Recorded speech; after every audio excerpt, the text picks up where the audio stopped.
Start. Honorable Speaker Sir, the high level of provisioning by public sector banks of their stressed assets calls for measures to clean up the bank books.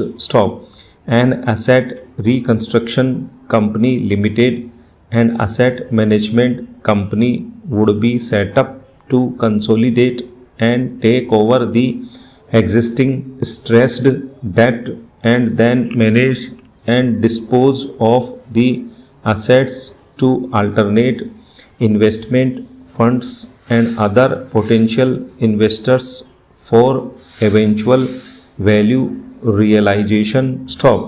Last year, government had approved an increase in the deposit insurance cover from rupees 1 lakh to rupees 5 lakhs for bank customers.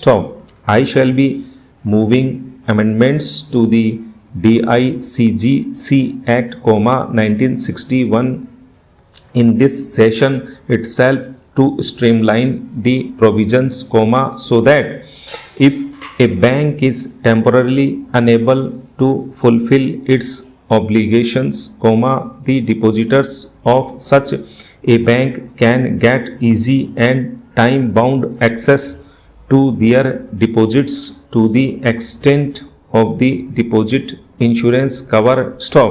This would help depositors of banks that are currently under stress to improve credit discipline while continuing to protect the interest of small borrowers, for NBFCs with minimum asset size of rupees 100 crores, the minimum loan size eligible for debt recovery under the securitization and reconstruction of financial assets and enforcement of Security Interest Act, 2002 is proposed to be reduced from the existing level of rupees 50 lakhs to rupees 20 lakhs. The decriminalization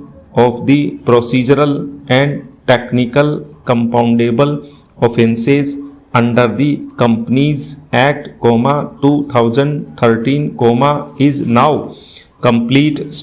I now propose to next take up decriminalization of the Limited Liability Partnership Act, 2008. Sir, I propose to revise the definition under the Companies Act, 2013 for small companies by increasing their thresholds for paid up capital from not exceeding rupees 50 lakh to not exceeding rupees 2 crore and turnover from not exceeding rupees 2 crore to not exceeding rupees 20 crore. This will benefit more than 2 lakh companies in easing their compliance requirements.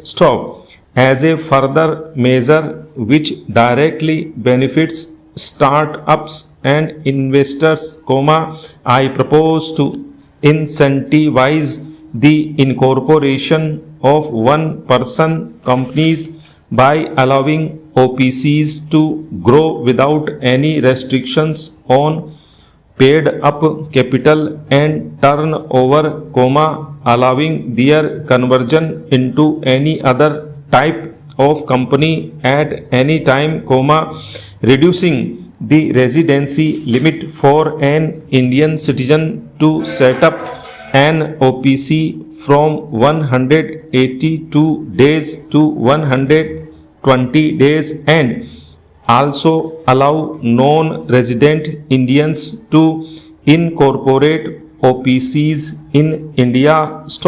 We have kept working towards strategic disinvestment.